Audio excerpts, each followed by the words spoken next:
მოსკოვი მზადაა თბილისთან დიპლომატიური ურთიერთობები აღადგინოს. ამის შესახებ რუსეთის საგარეო საქმეთა მინისტრის მოადგილე მიხეილ გალუზინმა რუსულ პროპაგანდისტულ გამოცემა იზვესტიასთან ინტერვიუში განაცხადა. ინტერვიუში გალუზინი 2008 წლის ომში საქართველოს ადანაშაულებს და ამბობს, რომ დიპლომატიური ურთიერთობები გაწყვიტა არა რუსეთმა, არამედ სააკაშვილის ხელისუფლებამ. ამავე ინტერვიუში გალუზინი ქართული ოცნების წარმომადგენლებს აქებს და გასული წლის შემოდგომაზე ბიძინა ივანიშვილის გაკეთებულ განცხადებას ბოდიშის მოხდაზე გონივრულს უწოდებს. მიხეილ გალუზინის თქმით, რუსეთის გადაწყვეტილება დამოუკიდებელ ქვეყნებად აღიაროს აფხაზეთი და ოსეთი არ შეიცვლება და წუხს, რომ საქართველოს დიპლომატიური ურთიერთობების აღდგენას ამ საკითხს უკავშირებს.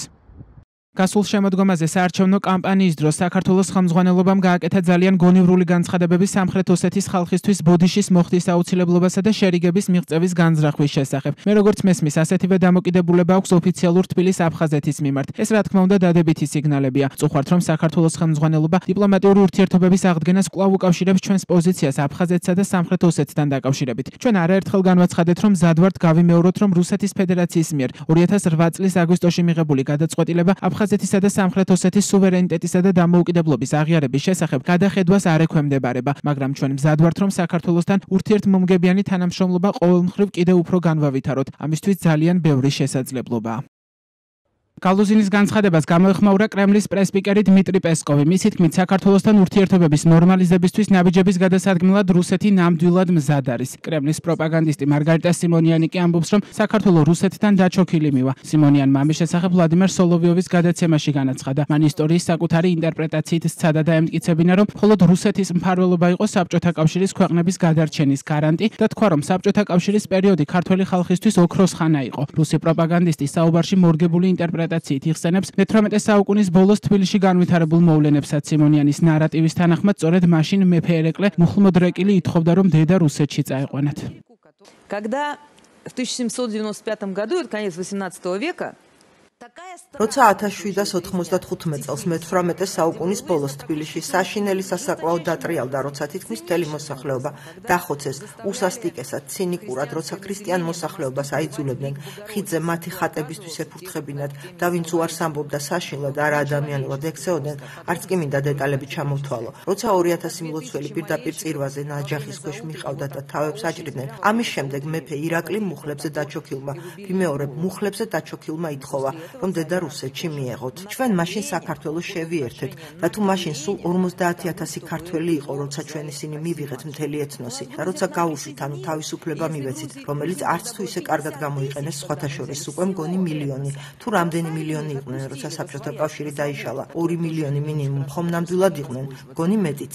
საბჭოთა კავშირში როგორ ცხოვრობდა საქართველო? ჩვენთან ჩამოსული იყო შესანიშნავი ამერიკელი მწერალი ჯონ სტეინბეკი და ის წერდა საკუთარ მოგონებებში, რომ საბჭოთა ადამიანების წარმოდგენაში 64 მდებარეობდა საქართველოში, რომ მათ წარმოდგენაში თუ ისინი კარგად მოიქცეოდნენ, არ დაარღვევდნენ საბჭოთა ცნებებს და იყოჩაღებდნენ, ისინი 64-ში მოხდებოდნენ, კონკრეტულად საქართველოში. აი ასე ცხოვრობდნენ და როგორ მეგობრულად ცხოვრობდნენ ყველა რუსების დროს, მაგრად ცხოვრობდნენ მეგობრულად. საბჭოთა კავშირი დაიშალა თუ არა, რა დაიწყო? ყარაბაღის კონფლიქტი, ოსურ-ინგუშური კონფლიქტი, ტაჯიკური კონფლიქტი, სამოქალაქო ომი საქართველოში, აფხაზეთის კონფლიქტი, ოსეთის კონფლიქტი, დნესტრისპირეთი. ეს ხომ საშინელებაა?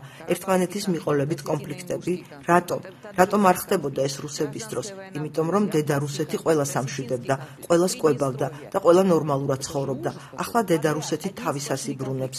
დროა ყველა სახლში დაბრუნდეს, დროა ჩვენთან იმეგობრონ და მე თქვენ გარწმუნებთ, რომ თუ რამე სრულიად გაუთვალისწინებელი არ მოხდა ამ წლის ბოლომდე, დამთავრდება ეს კონფლიქტი, რაც ახლა მიდის და ჩვენ კიდევ ვნახავთ ახალ მეფე ირაკლებს, რომლებიც ისევ მუხლებზე დაჩოქილები შეეხვეწებიან დედა რუსეთს, რომ ისინი სახლში წაიყვანოს. ოპოზიციის ნაწილი დარწმუნებულია, რომ ქართული ოცნება რუსეთთან დიპლომატიური ურთიერთობების აღდგენასთან დაკავშირებით არაოფიციალურ მოლაპარაკებებს უკვე მართავს და მას ივანიშვილის არხების დახმარებით აკეთებს. ნაწილს კი მიაჩნია, რომ ქართული ოცნება პირდაპირ რუსეთის დავალებების შემსრულებელია, ამიტომ მოსკოვს მოლაპარაკებების გამართვის საჭიროება არ აქვს. ქართული ოცნების პარლამენტის თავმჯდომარე შალვა პაპუაშვილი კი ამბობს, რომ საქართველოს რუსეთს შორის ურთიერთობის აღდგენას მხოლოდ ერთი ბარიერი, რუსეთის მხრიდან საქართველოს ტერიტორიების ოკუპაცია უდგას წინ. როგორც პაპუაშვილმა თქვა, ამ ბარიერის მოხსნის ინსტრუმენტი რუსეთის ხელშია. საქართველოს და რუსეთის შორის ურთიერთობის აღდგენას მხოლოდ ერთი ბარიერი უდგას წინ. ეს არის რუსეთის მხრიდან საქართველოს ტერიტორიების ოკუპაცია. რუსეთს შეუძლია ძალიან მარტივად ეს ბარიერი მოხსნას.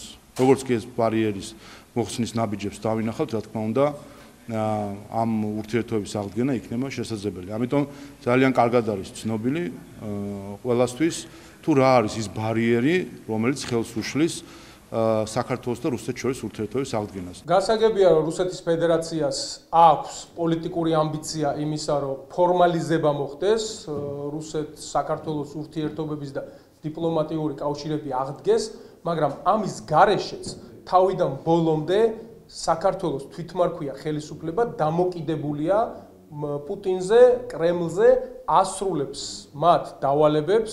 აქედან გამომდინარე, დათანხმდება თუ არ დათანხმდება ურთიერთობების ფორმალიზებას ივანიშვილის რეჟიმი და აღადგენს თუ არა დიპლომატიურ ურთიერთობებს და რუსეთის ელჩი, ოკუპანტი ქვეყნის ელჩი იჯდება თუ არა რუსეთში, ამას პრინციპული მნიშვნელობა არ აქვს.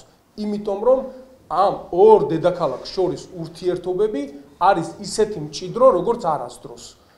მიუხედავად დიპლომატების, ასე ვთქვათ, საელჩოებში არ ყოფნისა.